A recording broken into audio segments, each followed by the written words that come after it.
Olá, amigos. Olá, Thelma. Tudo bem? Olá, tudo bem? Tudo bem, Sejam todos, amigos? pois é, sejam todos muito bem-vindos, né, a mais um programa do nosso estudo sobre o livro Missionários da Luz, psicografado por Chico Xavier e o espírito André Luiz. Nós hoje vamos começar um capítulo novo, o capítulo 17, que ainda gira em torno da mediunidade. Né, nós vamos falar sobre doutrinação. Né? No capítulo passado, 16, nós falamos sobre incorporação, que a Thelma até vai dar uma recordada rapidinho. Foi a psicofonia, né, que a gente usava antigamente esse termo, na época de André Luiz, quando ele psicografa, ele inspira Chico para psicografar esse livro, usava esses termos mesmo, né, incorporação. Mas hoje a gente usa mais como psicofonia, que é aquela faculdade, né, onde nós falamos inspirados pelo Espírito que está acoplado ao nosso perispírito, e aí emitimos o seu pensamento, pensamento a pensamento.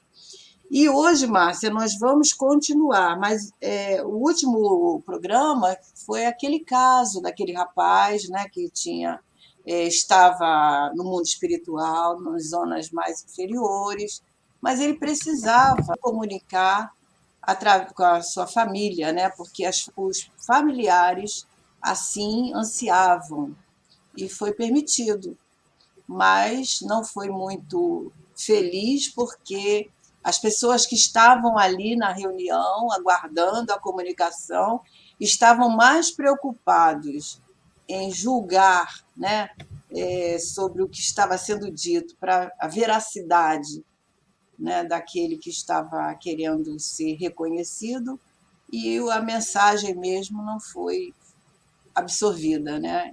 Então, não foi muito diante daquele trabalho todo dos espíritos, né? A coisa não ficou muito objetiva, né? Para o fim, a finalidade que tinha, né? Porque a comunicação, não, a finalidade da psicofonia, da psicografia, não é nós constatarmos a veracidade de quem está dando a mensagem, né? E Pois sim é, a essência, né? exatamente. Tanto esforço, né, como você falou, né, dos desencarnados, dos benfeitores espirituais, para que aquela comunicação acontecesse, inclusive do próprio desencarnado, né? E infelizmente, poucos foram aqueles que acharam que era o espírito mesmo ali se comunicando. Né? Pois é, mas tinha um detalhe aí importante que no início, né, André Luiz vem falando sobre a questão de que também esse espírito que se comunicava, aí ele também tinha esse costume, né, durante as reuniões, porque ele tinha feito parte desse grupo, e durante as mensagens, aquela reunião onde tinha psicofonia ou outra manifestação qualquer, ele tinha esse hábito, né, que nós também às vezes temos, né, de ficar nos perguntando. Às vezes não falamos com ninguém, mas a gente fica assim: será que é mesmo? Ah, mas É, ele não falaria assim, ou ele falaria isso. Ah, se fosse ele falaria isso. Então, esses pensamentos, a gente não entende que isso interfere, né, no trabalho que os espíritos estão tendo para preparar aquela ambiência, para preparar o coração daqueles que vão ouvir e o coração também daqueles que vão dar mensagem, né? Porque o Dionísio deve ter ficado bastante decepcionado, decepcionado. né? E triste, né? Tanto É, esforço, né? pois É é, isso. pois é. Mas então vamos nós.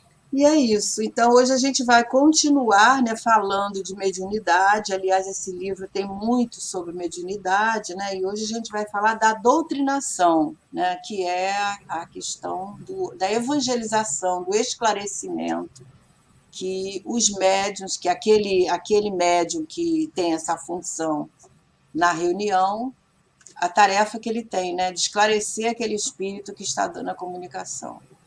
E assim como você falou no início, que o outro estava falando a palavra incorporação também a gente usa, mas a gente sabe que não é bem esse o termo, né? Esse doutrinação, a gente lembrar que esse livro foi escrito em Pois é. 1945. Naquela época, usavam-se essas palavras. Hoje em dia, a gente não usa assim, porque ninguém doutrina ninguém numa reunião mediúnica, que doutrinar é Principalmente. você falar sobre, né, colocar ideias de um novo credo. Então, você não faz isso numa reunião mediúnica que você atende um espírito em alguns minutos. Então, hoje em dia, a gente usa o termo esclarecedor ou dialogador, que é aquele que, dentro de uma reunião mediúnica, tem a função de conversar com aqueles espíritos que se manifestam. Né? E geralmente acabam, de uma certa forma, também sendo médios, porque também recebem muitas intuições, né, sobre aquilo com que eles vão conversar. Então, o título é doutrinação, mas que a gente lembre, vai falar o tempo todo essa palavra, mas é aquele que conversa com os espíritos. Isso mesmo. Então, vamos lá, vou botar o slide aqui, do capítulo 17, né, a parte 1, esquecemos de falar, que também esse capítulo vai ser em 3 partes, né? Um dos menores, né, que a gente já fez alguns com bastante, dividido em bastante partes, né? Mas esse tem 3 Exatamente. partes. Então, será 3 semanas que nós estaremos estudando o capítulo 17. E lembrando que a gente está chegando ao final do livro, né? E esse final é sempre o mais gostoso, né? Onde a gente vai saboreando aí as informações tão Já importantes, ficando com saudade, né? né? É Deixando isso. saudades depois, a gente só vai ficar lembrando, né? Isso aí. Vamos lá, então. Quem lê sou eu ou você, Márcia? Sou eu que vou começar lendo hoje. Então vamos lá. Bom, então agora, olha, terminavam os trabalhos de uma das reuniões comuns de estudos evangélicos, quando uma entidade muito simpática cercou-se de nós, cumprimentando o meu instrutor, que respondeu com espontânea alegria. Então, eles estudam também lá, tá vendo, né? Então, tratava-se de uma mãe afetuosa que expôs sem rebuços, quer dizer, sem rodeios, né, as preocupações dolorosas que lhe assaltavam o espírito, solicitando o concurso valioso de Alexandre, logo após as primeiras palavras. E aí ela falou para o Alexandre: ô meu amigo, até hoje eu permaneço em luta com o meu infortunado marinho. Não obstante meus ardentes esforços, o pobrezinho continua prisioneiro dos poderes sombrios. Entretanto, esperançada agora em sua possível renovação, eu venho pedir-lhe a cooperação no serviço de auxílio à sua alma infeliz. Então, ela está ali pedindo, né? E aí o Alexandre fala: você quer uma nova doutrinação, quer dizer, que ele passe de novo por uma reunião mediúnica e seja esclarecido? É a dúvida do Alexandre, né? E acho que a grande lição desse capítulo aí é isso, né, Márcia? A gente entender que esses que vão passar pela reunião, né, vão ser esclarecidos, né, usando o nosso termo mais atual, são espíritos que estão programados, né, pela espiritualidade, às vezes algumas horas, alguns dias, algumas semanas, no caso desse filho dessa companheira, do Marinho, alguns anos, né? Pois é, E, que já veio, já voltou, ele já está lá, mas isso. enfim, né? Então é bom a gente entender porque a reunião mediúnica, os encarnados, temos funções, mas são funções muito mais simples do que o que acontece do outro lado no mundo espiritual. A organização que é para ter uma reunião mediúnica, a gente já até falou do capítulo passado. Né? Bom, então, Alexandre, quer comentar mais alguma coisa, Thelma? Não, eu ia falar que é importante a gente prestar atenção nesses detalhes da preparação para nós termos um olhar diferente para as nossas reuniões, aqueles que participam, né? Aqueles que não participam se prepararem para, se algum momento forem estar presentes, né? Respeitando todo esse trabalho aí, assim como foi da lição anterior, né? Esse Uhum. também vai trazer uma lição muito grande aí para nós. Bom, então Alexandre pergunta a ela se é uma nova doutrinação, quer dizer, ele precisa de um novo esclarecimento. Então, a gente já viu aqui, como a Thelma falou, ele já passou por uma experiência de uma reunião, né, de vir em espírito conversar através de um médium, né? Interrogou. Então, vamos lá, continuar? Vamos. Sim, disse a mãe angustiada, enxugando os olhos. Já recorri a diversos amigos que colaboraram na oficina de trabalhos espirituais, onde conheço a sua atuação de orientador, né, o Alexandre. E todos se prontificaram a prestar-me concurso fraterno. E aí o Alexandre pergunta para ela, mas você nota em Marinho sinais evidentes de transformação interior? Quer dizer, será que ele está pronto para uma nova experiência? Ela respondeu num gesto afirmativo com a cabeça e prosseguiu. Há mais de 10 anos eu procuro dissuadi-lo do mau caminho, influenciando de maneira indireta. Por mais de uma vez já o conduzi a situações de esclarecimento e iluminação, sem resultado, como é de seu conhecimento.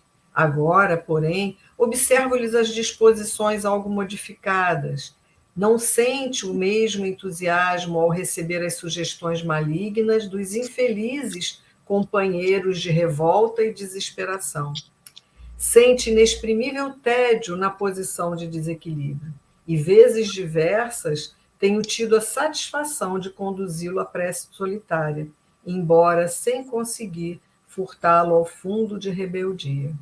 Então, o que a gente vê, né, Thelma? Ela já tentou várias vezes levá-lo ao ambiente de uma casa espírita, para que, às vezes, como ele ainda vive muito ligado às questões materiais, é necessário, às vezes, através da fala de um médium, ele ter aquele choque anímico, que a gente já até conversou por isso, quando ele sente mais aquelas energias mais materializadas, e ele pode ouvir melhor aqueles que já estão, que estão muito perto, vamos dizer, dele, né? Os encarnados, porque ele ainda vive muito aqui no mundo material, né? É. E a gente vê aí que lembra, né, que geralmente nas nossas reuniões mediúnicas os espíritos retornam, né, aquele nem sempre é um atendimento só, né? Quer dizer, eles retornam, eles são encaminhados várias vezes, está aí a constatação, né? Porque assim como nós, né, somos renitentes, temos as nossas dificuldades, como espíritos que vamos ser os mesmos, também temos essas dificuldades, né? E ele, essa Exatamente. coisa dela falar que ele não sente o mesmo entusiasmo ao receber as sugestões malignas dos infelizes, não está mais se satisfazendo com aquilo que ele fazia, com aquilo que ele acreditava, né? E a gente já viu nos livros de André Luiz, em outro, até tem Libertação, em outro, assim, quando André Luiz diz o mal cansa. É. Então ele vai ficando cansado e não vê a vida não anda, né? A vida está sempre girando em cima dessas questões em que ele está ligado ali, né? É verdade. Vamos nós? Vamos. Então, a venerável entidade imprimiu ligeira pausa à conversação, continuando em tom de súplica. Quem sabe não terá chegado para ele o divino instante da luz íntima. Muito venho sofrendo por esse pobre filho, desviado da estrada reta, e é possível que o Senhor me conceda, presentemente, a graça de reintegrá-lo na senda do bem. Para esse fim, estou congregando as minhas afeições mais puras. Em seguida, nos diz André Luiz que ela, fixando o mentor com um estranho brilho nos olhos, ela implorou: Ó Alexandre, eu conto com seu apoio decisivo. Preciso trabalhar por Marinho, de cuja desventura me julgo culpada, até certo ponto. E confesso-lhe que, meu amigo, que me sinto cansada, em profunda exaustão espiritual. A gente vê, né, Thelma, ela fala ali, já há 10 anos que ela luta para 10 anos nossos, né? Lá no plano espiritual a gente sabe que a contagem de tempo não é igual, mas de todo jeito, ela luta há muito tempo por esse filho, né? É. E a gente vai ver mais na frente por que essa dedicação dela, né? Porque eles são espíritos muito ligados. E eu estava pensando aqui nas mães, né? Porque você citou o livro Libertação, lá também é uma mãe, né? Que pede pelo filho, no caso lá, mais de 400 anos, né? Está Exatamente. aquele espírito renitente no mal. E aqui a gente não sei, ela falou 10 anos, né? Mas ela está empenhada nesse trabalho. O trabalho das mães, como sempre, né? A gente vê a mãe de André Luiz, né? E outras tantas aí que a gente sabe que está sempre atenta a ver o filho no caminho do bem, né? Que essa é a nossa missão. E assim, independente do filho de estarmos encarnadas ou desencarnadas, né? Uhum, isso mesmo. Exatamente. Vamos nós. E aí o Alexandre fala para ela: eu te compreendo, né?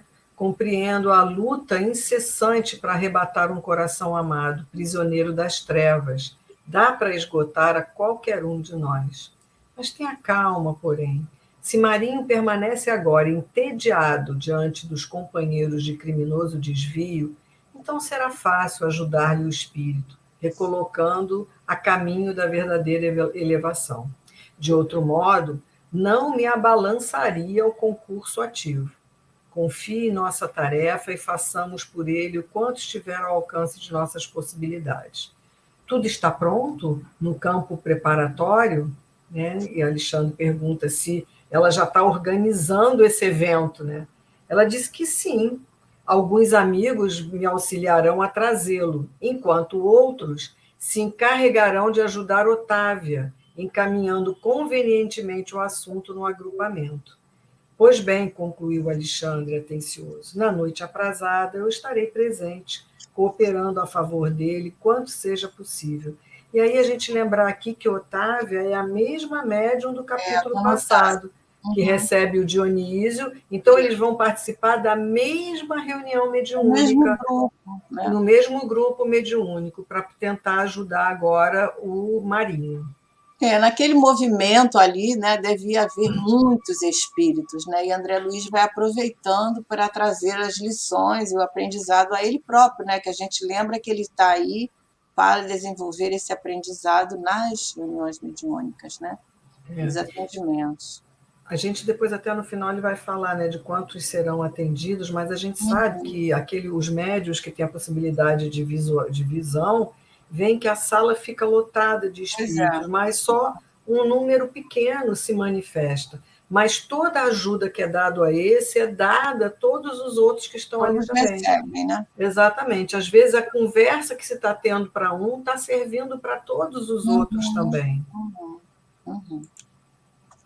Então, depois de comovedores agradecimentos, estávamos novamente a sós. E aí o André Luiz começa a perguntar, né? Por que a doutrinação ambiente dos encarnados? Semelhante medida é uma imposição no trabalho desse teor?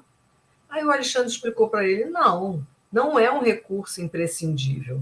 Temos variados agrupamentos de servidores do nosso plano, dedicados exclusivamente a esse gênero de auxílio.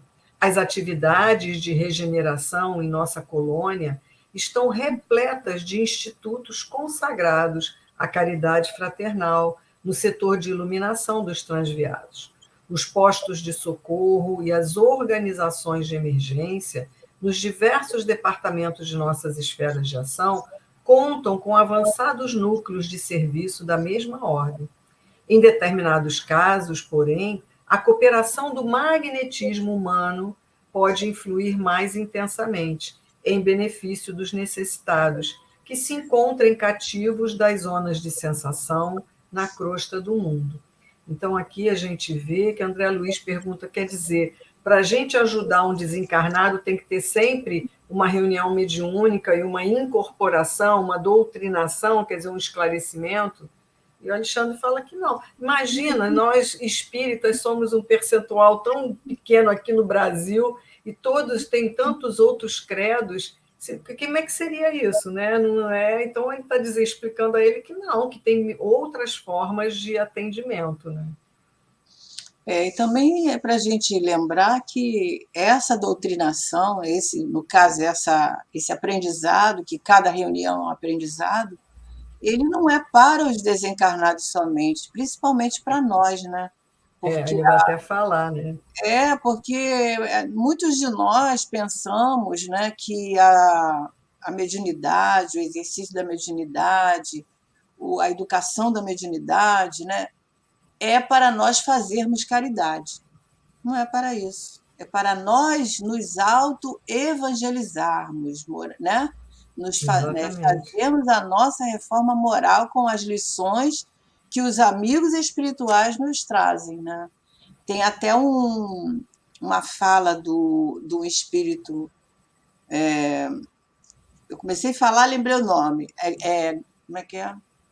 Eu vou lembrar. A Ieda, uma amiga nossa lá do grupo, né, que já desencarnou, a Ieda Sobreira, ela falava muito, né, desse espírito lá de Caratinga, onde ela ia assistir as materializações, que ele falava o seguinte: feliz aquele que aprende com as experiências alheias, né? Então, esse aí o trabalho. Nós temos que estarmos observando esses exercícios, essas experiências e tirarmos lições para nós, né? Para nós crescermos. Exatamente, porque a gente escuta cada caso e a gente fala: nossa, eu não quero desencarnar nessa condição, eu preciso fazer algo para que eu volte melhor do que quando aqui eu cheguei, né? Porque nós temos inúmeros exemplos muito É. tristes, né, de espíritos muito necessitados. Enfim, E o é André isso. Luiz fala no início desse livro mesmo, nos primeiros capítulos, sobre a questão de médiuns, né? Pessoas que frequentam a casa espírita, participam de todos os trabalhos durante décadas e continuam os mesmos. Né? Então, Exatamente. a gente tem que mudar. Bom, aí continuou o Alexandre falando, né? Mesmo aí, contudo, a colaboração dos amigos terrenos, embora seja apreciável, não constitui fator absoluto e imprescindível. Quer dizer, ele estava falando a questão do magnetismo e tudo. Mas, quando é possível e útil, valemos-nos do concurso de médios e esclarecedores, né? Doutrinadores humanos, não só para facilitar a solução desejada, senão também para proporcionar ensinamentos vivos aos companheiros envolvidos na carne, despertando-lhes o coração para a espiritualidade. É o que a gente estava conversando daqui a pouco, que a Thelma estava falando, né? Que serve muito mais para nós. E aí o mentor fixou, né, que Alexandre fixou um sorriso e prosseguiu. Ajudando as entidades em desequilíbrio, ajudarão a si mesmos. Quer dizer, esclarecendo, doutrinando, acabarão igualmente doutrinados. Então, a gente, com a nossa função na reunião mediúnica, seja como médium, seja como esclarecedor, a gente aquilo que a gente fala, aquilo tem que servir para nós também, né? Então, o que ele está dizendo aqui, conforme a gente vai ajudando, a gente também vai se doutrinando. Satisfeito com as elucidações recebidas, passei a considerar o caso pessoal da terna entidade que nos visitara, porque permanecia um espírito iluminado em serviços consecutivos por alguém que se comprazia nas sombras. Seria justo acorrentar corações maternais a filhos impenitentes? Então, ele estava aqui questionando, né, Thelma, a situação da senhora e do Marinho, que era a mãe dele, né? É. Muito, muito interessante essa postura aí do mentor, né, ajudando ela a entender, porque essas lições, inclusive os próprios espíritos que estão dando a comunicação, muitas vezes, né, eles questionam a gente. Quando a gente está, né, não tem essa atitude moral ainda elevada, eles questionam, né? Por exemplo, olha quem está falando, né? Apontando os nossos defeitos, porque nós temos que, por isso que nós temos também que exercitar, né? Para mudarmos, para nos transformarmos, para A termos essa. gente Ah, Não, a gente já até lembrou em outros capítulos, se eu não me engano, que é um excelente livro para isso, é o Voltei, que conta a história do irmão verdade. Jacó, que foi Frederico Figner, né, que passou anos, já foi presidente da Federação Espírita Brasileira, e ele passou muito tempo nas reuniões mediúnicas tendo esse papel de doutrinador, de esclarecedor. E quando ele desencarna, ele encontra aqueles espíritos que ele tinha conversado, né, como desencarnados numa reunião lá, através, né, da psicofonia. E aí ele fala, nossa, você aqui, você não lembra de mim? Eu fui atendido por você várias vezes. Ele fala, eu não tenho luz, mas você também não tem, né? Então, assim, é um livro muito interessante, que ajuda muito a nós vermos o que é a nossa vida aqui e como é que ela se reflete quando nós estamos lá do outro lado. Né? E é por isso que o Livro dos Médiuns traz lá, né, a questão daquela formação moral do médium como um requisito básico para nós até frequentarmos a reunião, né? Porque é claro que não tem médium perfeito é Jesus, mas a gente tem que estar primando por essa modificação, esse esforço, porque é nós mesmos que temos que fazê-lo, né? Exatamente. Vamos nós. O orientador, contudo, veio ao encontro de minhas interrogações. A dedicada amiga que nos visitou é uma pobre mãe, em luta depois da morte física. A quem se refere na intercessão? André Luiz pergunta. Aí o Alexandre diz para ele que é um filho que foi sacerdote aqui na Terra, né, na crosta. Sacerdote? André Luiz ficou surpreendido. Sim, esclareceu Alexandre. Os desvios das almas que receberam tarefas de natureza religiosa são sempre mais graves. Existem padres que, contrariamente a todas as esperanças de nosso plano, se entregam completamente ao sentido literal dos ensinamentos da fé. Recebem os títulos sacerdotais como os médicos sem amor ao trabalho de curar, ou como os advogados sem qualquer espécie de devotamento ao direito. Estimam os interesses imediatos, requisitam as honrarias humanas e, terminada a existência transitória, se encontram em doloroso fracasso da consciência. Então, aqui ele está falando, né? Neste caso aqui, é um padre ligado à religião católica, mas a gente pode observar isso em qualquer outro credo, né? Daqueles que têm uma função de, vamos dizer assim, guiar outros e usam isso para outros fins. Né? É. Eu até lembrei o nome do espírito que eu queria lembrar, Joseph Glauber, né? Da doutor Joseph Kleber. Kleber, né? Kleber. Então, ele que falava isso, feliz daquele, e a Ieda, a Iedinha, nossa amiga querida, né? Ela sempre se reportava a isso, e isso ficou muito guardado em nós, né? E é isso que a gente tem que primar. Bom, mas aqui no que fala a respeito desse sacerdote, parece que ele era uma pessoa ligada a uma questão espiritualista, né? Não era um sacerdote, o Não, marido. ele era um padre sim, Thelma. A gente vai ver depois que ele tinha.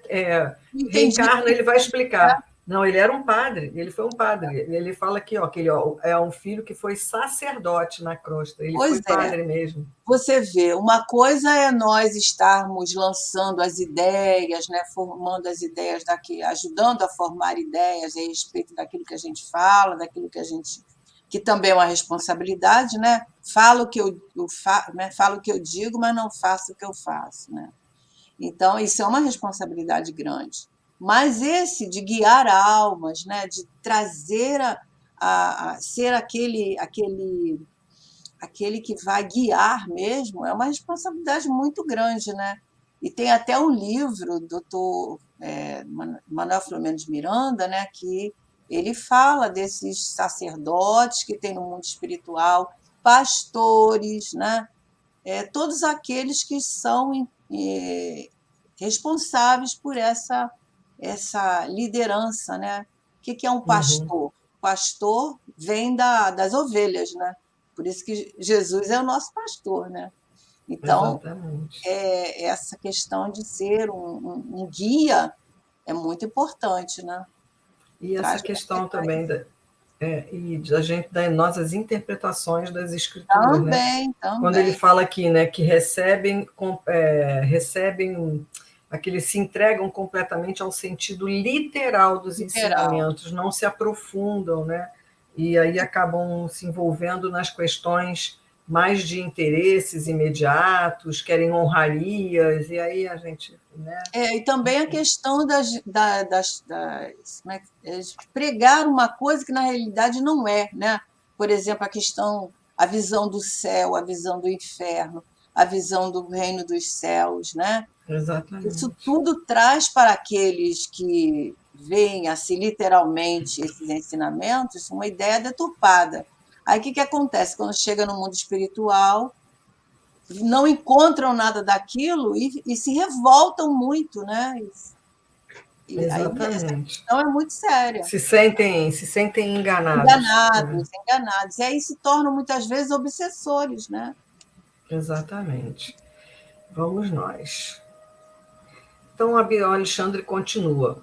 Habituados, porém, ao incenso dos altares e à submissão das almas encarnadas, não reconhece, na maioria das vezes, a própria falência e prefere o encastelamento na revolta lamentável que os converte em gênios das sombras. Nesse particular, devemos reconhecer que semelhante condição neste lado da vida, que é onde eles estão, né, é a de todos os homens e mulheres de inteligência notável, com primores de cultura terrestre, mas desviados do verdadeiro caminho de elevação moral.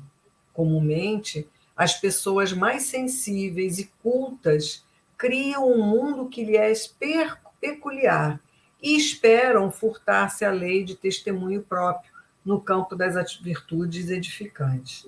Acostumadas à fácil aquisição de vantagens convencionais na crosta, na terra, pretendem resolver, depois da perda do corpo físico, os problemas espirituais pelo mesmo processo, encontrando tão somente a lei, que manda conceder a cada um segundo as suas obras, não raro agravam a sua própria situação, né?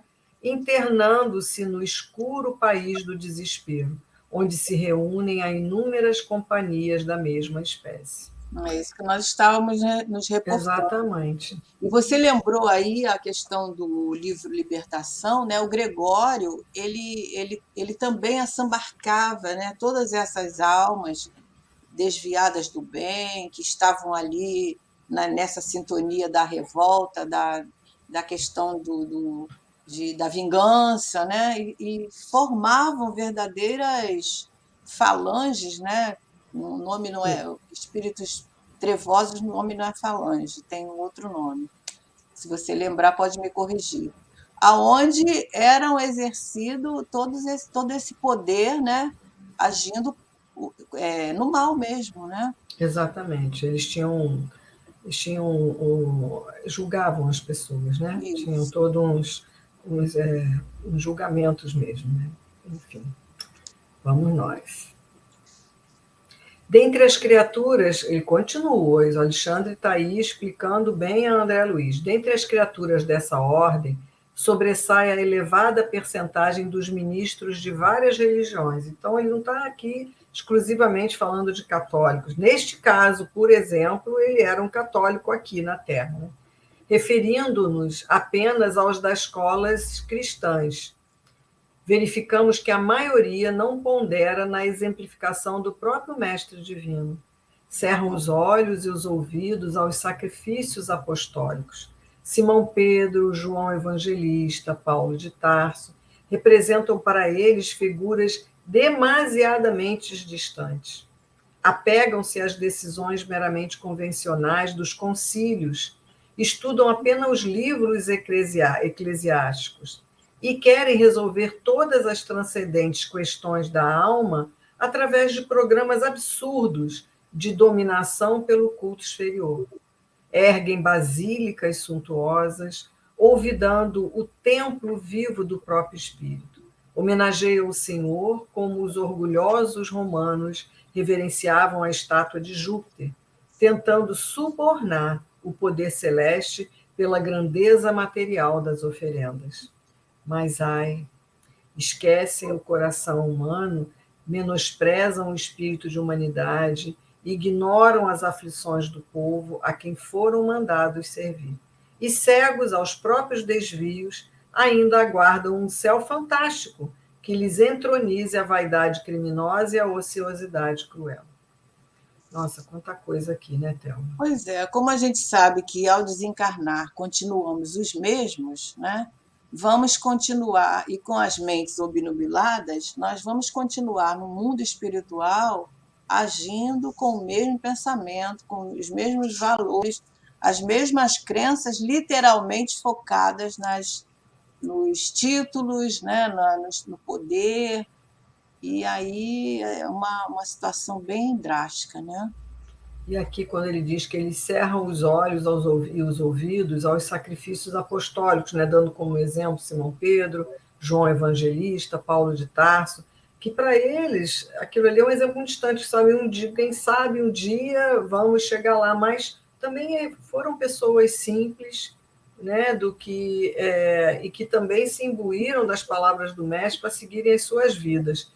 E ainda mais eles com a responsabilidade de guiar pessoas, né? De guiar corações. Sim, sim, Simão Pedro, a gente tem um exemplo vivo aí, né? Paulo de Tarso tinha muito conhecimento, mas Isso. Simão Pedro era um mero pescador, ele Uhum. só conhecia a linguagem das redes, dos pescadores, dos homens simples, né? Até quando Jesus falava, ele tinha dificuldade para penetrar, né, no ensinamento. Mas ele se tornou, Amélia Rodrigues diz, né, que as pessoas que iam até a casa do caminho buscavam a sombra de Pedro, a sombra, né? Para se Só curarem, né? estar na sombra né, dele já recebiam o que esperavam. Então, ele realmente viveu, né, o que ele pregava. E devia ser um exemplo máximo, né? Mas eles não conhecem essa faceta de Simão Pedro, né? Conhecem, mas, ou então até conhecem, mas acham, como ele diz ali, né? Figuras demasiadamente distantes para eles, né? Que aquilo ali não representa algo que eles acham que são capazes de chegar, né? Infelizmente, o culto exterior, as aparências, o poder, né, é visto de uma forma tão, né, superficial, né? Lidar com as aparências, você não penetra no espírito, né, naquela essência que a pessoa é. Então, esses exemplos passavam mesmo distantes, né? E vamos.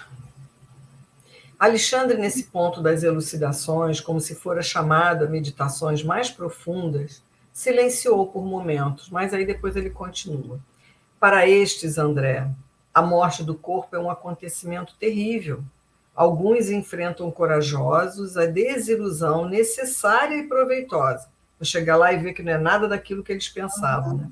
A maioria, porém, fugindo ao doloroso processo de readaptação à realidade, precipita-se nos campos inferiores da inconformação presunçosa, organizando perigosos grupamentos de almas rebeladas, com as quais temos de lutar por nossa vez. Quase todas as escolas religiosas falam do inferno de penas angustiosas e horríveis, onde os condenados experimentam torturas eternas. São raras, todavia, as que ensinam a verdade da queda consciencial dentro de nós mesmos, esclarecendo que o plano infernal e a expressão diabólica encontram início na esfera interior das nossas próprias almas.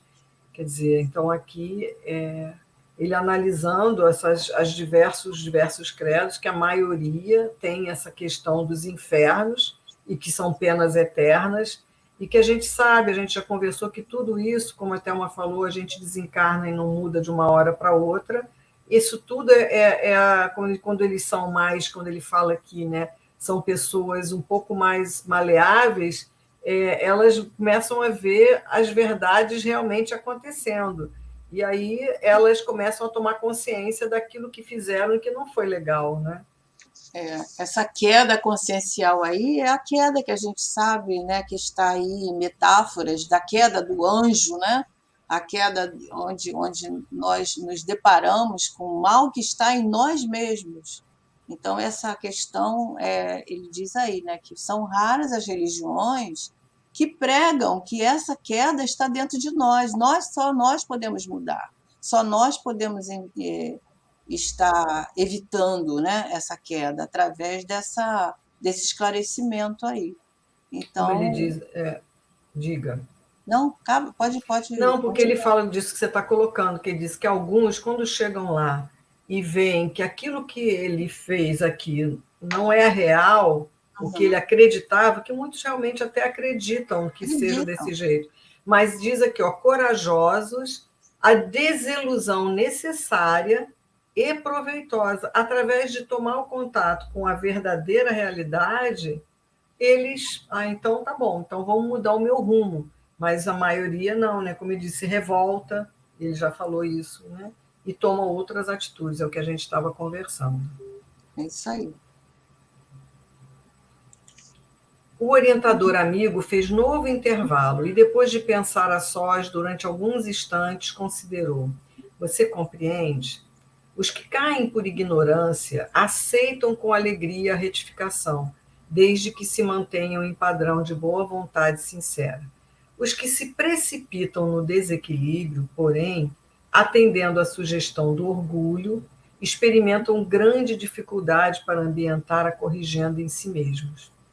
Precisam edificar maior patrimônio de humildade antes de levarem a efeito a restauração imprescindível. Observando que o mentor silenciara novamente, perguntei: mas se o erro voluntário pertence ao sacerdote, no caso em exame, como explicar o sacrifício materno? E aí Alexandre vai explicar ao André Luiz isso aí, né? Se o erro era dele, por que, que a mãe passava por esse sacrifício? Então a gente vê muitas vezes na reunião mediúnica os religiosos que vêm totalmente inconformados e revoltados, porque se acham enganados e tinham tudo aqui, tinham poder, né, ascendência sobre as pessoas, chegam lá, não é nada disso. E tem muitos que sabem que seguiram por um caminho que não é real e abrem seus corações, como eles falam aqui, né, para se retificar, a alegria da retificação.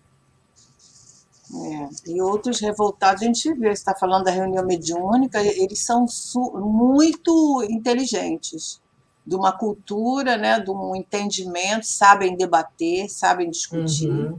com termos adequados, com a teoria da doutrinação ali adequada, rebatendo no tempo certo, mas no final eles caem em si, primeiro porque eles foram preparados para estarem ali na reunião. A gente sabe que quando o espírito chega ali na reunião, é porque ele já tem condição de ouvir, ele tem condição Uhum. de, mesmo que ele fale que não queria ir, né? Que não queria estar, que me trouxeram aqui, né? Eu não queria vir, eu não quero estar aqui, eu não quero ficar aqui, eu estou preso, né? Mas, mesmo assim, são espíritos que foram preparados para estar ali, para ouvir, né? Para ter uma oportunidade de mudança. Mas são almas muito inteligentes, né? A gente vê o próprio Gregório aí que você citou, né? No Libertação, é uma fala que tem hora que ele tem um discurso que a gente tem que ler 2, 3 vezes para a gente ver que ele está falando e se confunde, né? Se ele está falando do bem ou do mal, porque eles têm, né, uma condição de te envolver. Então, aí eu achei interessante isso aqui, ó, os que se precipitam no desequilíbrio, porém, atendendo à sugestão do orgulho, experimentam grandes dificuldades para ambientar a corrigenda em si mesmos. Por que a gente não consegue mudar? Né? Por causa do orgulho que ainda trazemos. O E que eles orgulho. acham. Fala, Tico, Fala, desculpa, cortei você. Não, é porque eles acham ele sabe. que aquilo ali era a verdade, que todo aquele Verdade. poder que ele tinha, aquele cargo que ele tinha, guia de várias almas e tudo, ele teria que continuar, né, lá do outro Sim, lado. tendo Né? aquela postura ali diante dos fiéis, né? Tendo respeito a ele, cobrando toda aquela coisa que a vaidade sustenta, né? A vaidade é filha do Exatamente. orgulho. Exatamente. E é isso. Vamos para o nosso, se eu não me engano, é o nosso último slide. Não, ainda tem mais Tem dois. mais um. Então, há renunciações sublimes em nosso plano. Olha só o que está Ele dizendo, está né? falando da Ele mãe fala. agora. Por que a mãe tem essa atitude? Aham, Né? ele vai explicar. Porque o André Luiz pergunta, né, se o problema o erro é dele, por que que a mãe tem esse sacrifício, né? Então ele fala renunciações sublimes em nosso plano, dentro das quais companheiros existem que se sacrificam pelos outros, através de muitíssimos anos. Mas, no processo sob a nossa observação, a nossa amiga tem a sua percentagem de culpa. Na qualidade de mãe, ela quis forçar as tendências do filho jovem. Em verdade, ele renascera para uma tarefa elevada no campo da filosofia espiritualista. Mas, contudo, de modo algum se encontrava preparado para o posto de condutor de almas. A genitora, entretanto, obrigou-o a aceitar o ingresso no seminário, violentando-lhe o ideal e indiretamente colaborou para que o seu orgulho fosse demasiadamente acentuado. Interpretando suas tendências para a filosofia edificante à conta de vocação sacerdotal, impôs-lhe o hábito dos jesuítas, que ele deslustrou com vaidade excessiva.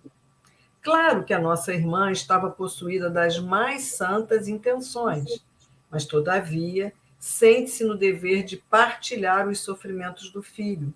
Sofrimentos, aliás, que ele mesmo ainda não chegou a experimentar em toda a extensão, em vista da crosta de insensibilidade com que a revolta lhe vestiu a alma desviada. Então, a gente vê aqui que a mãezinha ela teve responsabilidade nessa e muito lá para trás, há muito tempo, né? Os pais sempre queriam definir a vida dos filhos, né? Ah, um vai ser e aquela coisa de ser médico, ser engenheiro, ser padre, ser pastor, né? E achava ser advogado, né? Então assim é o que ela foi ali com das mais boas intenções, É, levou ele por um caminho que ele não estava preparado para ser.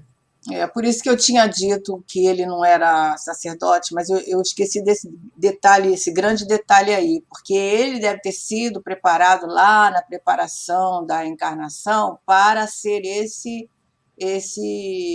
espiritualista ali que ia estudar filosofia, né? Não ia ser um guia, um condutor de almas, mas com esse desejo da genitora ela obriga aí, né? A gente não sabe em que sentido, mas como a Márcia está falando, antigamente as pessoas agiam assim, né? Meu filho vai ser padre. E colocava aquele ideal, e às vezes o filho ia ser mesmo para ver os pais, os benfeitores ali felizes, né? E aí abnegava do seu ideal. No caso dele, ele vai exacerbar uma má tendência que ele trazia muito forte, né? Que era de Que é a vaidade. vaidades excessiva aqui que ele É, coloca. Né? pois é. Então, vamos nós.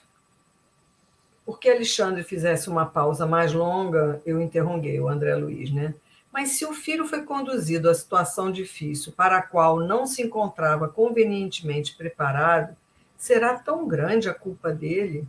Aí o Alexandre sorri, né, toda que ele faz as perguntas e responde para ele. A genitora errou pela imprevidência. E ele faliu pelos abusos criminosos em oportunidade de serviço sagrado. Alguém pode abrir-nos a porta de um castelo por excesso de carinho, mas, porque tenhamos obtido semelhante facilidade, não quer isso dizer isenção de culpa, caso venhamos a menosprezar a dádiva, destruindo os tesouros colocados sob os nossos olhos. Por isso mesmo, a carinhosa mãe está efetuando a retificação amorosa de um erro, enquanto o filho infeliz espiará faltas graves. E essa explicação encerrou a palestra referente ao assunto. Quer dizer, Então, tudo bem, ela errou, mas ele podia ter dado outro rumo à vida dele, né? Então, e ele. é. E aí André pergunta, será tão grande a culpa dele? A questão da consciência, né? Quando nós estamos no mundo espiritual abre a nossa consciência no sentido de ampliar para nós a nossa visão, apequenada enquanto encarnados. Então, no mundo espiritual, ele pôde sentir o peso, porque ele tinha o conhecimento, né? E aí ele chega a esse entendimento aí que ele destruiu aqueles talentos ali que foi colocado nas mãos dele, né, de uma forma que ele podia aproveitar de outra maneira, né, pelo excesso de carinho da genitora. Exatamente. E assim a gente então chega aí pela primeira parte vendo qual é a situação que eles vão atender. Então é o caso de Marinho, de uma mãe em súplica que pede, e agora as próximas partes a gente vê o desenrolar dessa história, né? Isso mesmo, vem mais 2 partes aí para nós estarmos concluindo esse aprendizado sobre a doutrinação. Então, olha, que Então, vocês até fiquem, semana que né? vem, né, Márcia? Semana que vem nós estamos de volta. Fiquem com Deus, que Jesus nos abençoe. E sempre, se vocês puderem, leiam para reler, para rever, para compreender melhor esses ensinamentos desse livro, que é assim magnífico, que muitos anos depois foram, porque o André Luiz já escreve isso há mais de 60 anos, eles comprovando coisas que André Luiz já falou lá atrás e que agora a ciência vem comprovando, né? Então é muito bom. E também, se os nossos amigos tiverem alguma dúvida enquanto ouvem, né, as nossas conversas, é só colocar aí no chat, né? Na semana que vem a gente responde, porque Isso como é aí. gravado, né? Então a gente anota, semana que vem a gente responde. Não se acanhem, podem comentar e perguntar, tá bom? Até a próxima, Márcia, se Deus quiser. Até a próxima, Thelma. Beijo no coração de todos. Até lá. Beijos. Fiquem com Deus.